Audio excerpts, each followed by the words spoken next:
Hello दोस्तों, नमस्कार। आपका स्वागत करती हूँ डीएनपी इंडिया में। इस वक्त की 10 बड़ी खबरों से हम आपको रूबरू कराएंगे। तो आइए शुरुआत करते हैं खबरों का सिलसिला।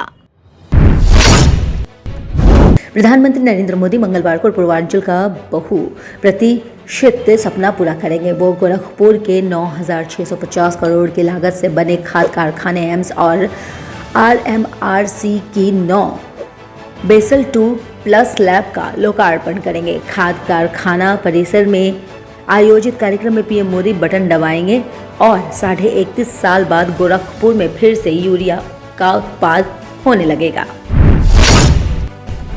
मंत्री मनसुख मांडविया ने लोकसभा में सोमवार को राष्ट्रीय औषधि शिक्षण और अनुसंधान संस्थान यानी संशोधन विधेयक 2021 पेश किया। कई सदस्यों ने देश में औषधि अनुसंधान को बढ़ावा देने और समयबद्ध तरीके से उत्कृष्ट अनुसंधान संस्थानों का परिसर स्थापित किए जाने की मांग की है। चर्चा के बाद ये विधेयक लोकसभा से पारित हो गया है। लोकसभा में एक अन्य बिल स्वापक औषधि एवं मन प्रभावी पदार्थ संशोधन विधेयक पेश किया गया। वरिष्ठ आरएसएस नेता इंद्रेश कुमार ने सोमवार को नेशनल कॉन्फ्रेंस के अध्यक्ष फारूक अब्दुल्ला को आड़े हाथ लिया है। दरअसल फारूक अब्दुल्ला ने कहा था कि जम्मू कश्मीर की जनता को अपनी अधिकार वापस पाने के लिए प्रदर्शन कर रहे किसानों की तरह ही बलिदान देना होगा। प्रवर्तन निदेशालय यानी ईडी ने यूनिटेक ग्रुप के संस्थापक रमेश चंद्र, प्रीति चंद्र और कॉनेस्ट्री ग्रुप के राजेश मलिक के खिलाफ prevention of money laundering act 2022 के तहत आरोप पत्र दाखिल किया है। तीनों को मनी लॉन्ड्रिंग के मामले में 4 अक्टूबर को गिरफ्तार किया गया था।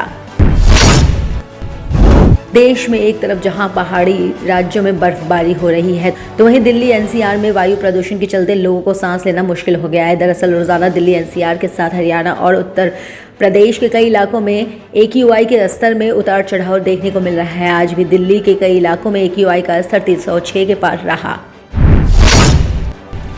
कोरोना वायरस के नए वेरिएंट ओमिक्रॉन की दस्तक से पूरे देश में हड़कंप मचा हुआ है। इस वेरिएंट से अब तक 23 मामले सामने आ चुके हैं। महाराष्ट्र में सोमवार को ओमिक्रॉन के 2 और मामले सामने आने के बाद देश भर में इससे संक्रमित लोगों की कुल संख्या 23 हो गई है। हालांकि कोरोना संक्रमण के दैनिक मामलों की संख्या में कमी आई है और हर दिन 10,000 से नीचे केस दर्ज किए जा रहे हैं। भारत शंघाई कोऑपरेशन ऑर्गेनाइजेशन देशों के लिए साइबर सिक्योरिटी सेमिनार का आयोजन किया जा रहा है। ये 2 दिवसीय आयोजन 7 से 8 दिसंबर को नई दिल्ली में मंगलवार को शुरू हो रहा है। इसी क्रम में पाकिस्तान के एक प्रतिनिधिमंडल भारत आया है। SCO देशों के साइबर सुरक्षा सम्मेलन में ये शामिल होगा। इससे पहले भारत का एक प्रतिनिधिमंडल अक्टूबर के SCO की आतंकवाद विरोध बैठक में शामिल होने के लिए पाकिस्तान गया था। इराक के पश्चिमी प्रांत अनबर में हुए एक हवाई हमले के दौरान 6 आतंकी मारे गए। ये सभी इस्लामिक स्टेट समूह के थे। ये हवाई हमला इराक के युद्धक विमान द्वारा अंजाम दिया गया था। ये जानकारी इराकी सेना ने सोमवार को दी। अमेरिका ने सोमवार को बताया है कि बीजिंग में होने वाले विंटर ओलंपिक 2022 में सरकारी अधिकारियों को नहीं भेजेंगे। अमेरिका के इस फैसले पर चीन ने आपत्ति जताई है और उससे धमकी भी दी गई। यदि वॉशिंगटन फरवरी में होने वाले शीतकालीन ओलंपिक खेलों का राजनयिक बहिष्कार करता है तो बीजिंग इस पर जवाबी कार्रवाई करेगा। चीन के विदेश मंत्रालय के प्रवक्ता झाओ लिजियान ने कहा है कि यदि अमेरिका ऐसा करता है तो ये राजनीतिक तौर पर भड़काने वाली कार्रवाई होगी।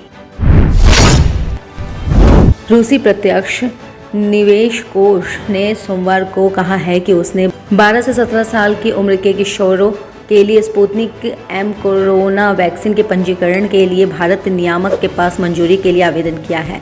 खबरों की और जानकारी के लिए देखते रहिए डीएनपी इंडिया। तब तक के लिए नमस्कार।